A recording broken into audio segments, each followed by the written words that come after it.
One of the more interesting and often humorous rites of passage as a dad is having the talk with their sons about the birds and bees.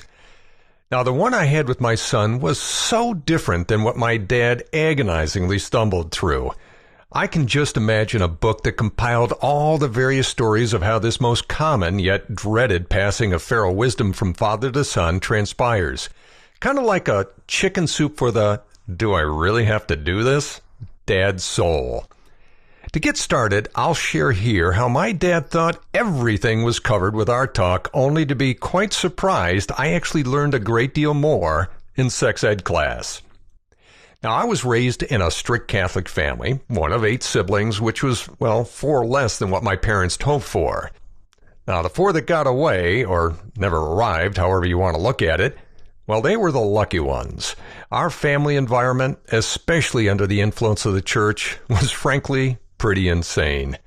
For starters, we never talked about sex. Hell, I hadn't even heard the word until my later grammar school years. We all knew that anything having to do with down there was just bad. We just weren't sure why. To say that we were sexually ignorant is putting it mildly. And my dad, apparently he had a strong libido. He had 8 kids, remember, that caused him a great deal of distress in that it's a sin and all. He hated to even think about it. I remember as a young adult in my 20s asking my mom why Dad was so uptight about sex.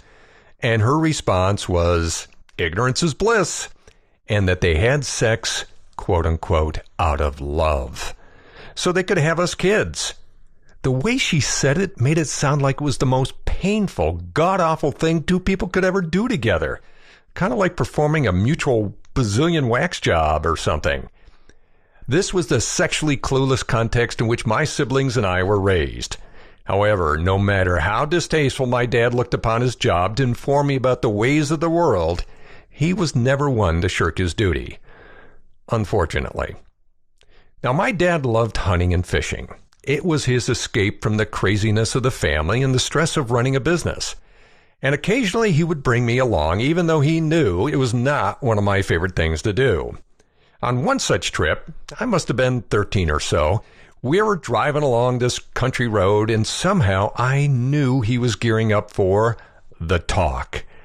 I absolutely cringed at the thought and deep embarrassment and dread he must have been feeling. Sure enough, my dad starts talking, which in itself was unusual because he never talked much. In any case, I was fully braced for what was to come next, or so I thought. He starts out by saying, and I swear this is true, you know how guys kick other guys in the balls on the playground? After a few seconds of stunned silence, I returned a long drawn out, yeah? As much a question as it was an affirmation. Then he goes on to say, well, there you go. At this point, my mind is going, what the fuck? And I didn't even know what the word fuck meant at the time. However, I was also very relieved that this whole awkward mess was over and we could both just go back to staring straight ahead at the road in dead silence. The only problem was, I was just as clueless as ever, and maybe even a bit more confused about sex after that bit of father-son discourse. Now, several months after that joyful and highly enlightening ride into the country with my dad, I entered into a Catholic high school, naturally. However, I broke a long family tradition by not going to the all-boys prep school my dad and 3 other brothers attended. Instead, I chose a brand new high school that just opened, and for no better reason than girls could attend as well. Now, one day during the first quarter of my freshman year, I entered into what I thought was going to be just another boring religion class. However, once again, I knew, not sure how, that this one was going to be about that.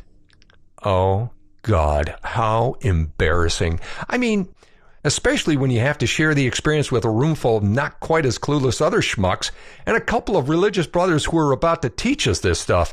I mean, how the hell did they learn about this? Wasn't it against church law or something for them to even think, much less discuss this most forbidden of all topics? As the film strip played, Now remember those? This was 1966 after all. My jaw dropped. My brain froze and my eyes bulged in horror. Oh my God, that's how it's done? In the space of just 30 minutes, I went from not having a clue how things work sexually speaking to having, well, a reasonable idea as to how babies were made. Though, to be honest, the way it was presented still didn't look like the fun everyone seemed to infer. For the next few months, I basked in my newfound secret knowledge of sex. I felt at least part of the human race that actually knew about such things, even though I still had not the opportunity to experience it directly for myself. However, I kept this new awareness away from my dad, just waiting for the right time and place to share these new insights. Hey, he might even learn something from me. One never knows. Now, tennis was one of the few activities we both genuinely enjoyed doing together. I had a fairly decent serve for which my dad would praise me, something I hungered for much of the time growing up. So as the upstate New York spring came into full blossom, my dad and I set out to play a few sets. While waiting for the court to open up, I decided to risk casually mentioning to my dad that I learned what intercourse was. Continuing to look straight ahead at the other players finishing up, he says, "I thought we already covered that." Oh boy, I had nothing in terms of a comeback to that one. Now keep in mind that my dad was a big man and was not afraid to impose his size and strength to get a point across or pound some respect into you. So I did the smart survival thing and simply kept my mouth shut and nodded slightly as I also looked straight ahead, hoping those other players would hurry the fuck up so we could end this yet another awkward moment. Here's what's so interesting. We live in a very hypersexed American culture where it's displayed, implied, or shown nearly everywhere and in every media. Yet when it comes to actually discussing it candidly and authentically, there is still a great deal of reluctance and more than just a hint of shame, even today. And unfortunately, this goes for many committed couples who otherwise enjoy a wonderful relationship. Fortunately, I think the situation is beginning to change, if ever so slowly. And the best way to break this cycle is to simply talk about it and not make it such a big deal. Just so you know, I'm compiling birds and bees stories from both men and women for a new book. I would love to hear your story of how your dad and mom shared this most intimate of practical wisdom. And the more outrageous, the better. You can send it to me directly at mjrusser@gmail.com. That's M for Michael, J for Joseph, RUSSER @gmail.com. If I end up using your story in the book, you, of course, will receive full acknowledgement and a signed copy of the book. After all, getting your story in the book may end up being the best part of receiving the talk. Thank you for joining us for another episode of Extraordinary Intimacy with Michael J. Russer. For all speaking, media interviews, and workshop inquiries, go to michaelrusserlive.com. For private intimacy coaching, send an email to coaching@michaelrusserlive.com.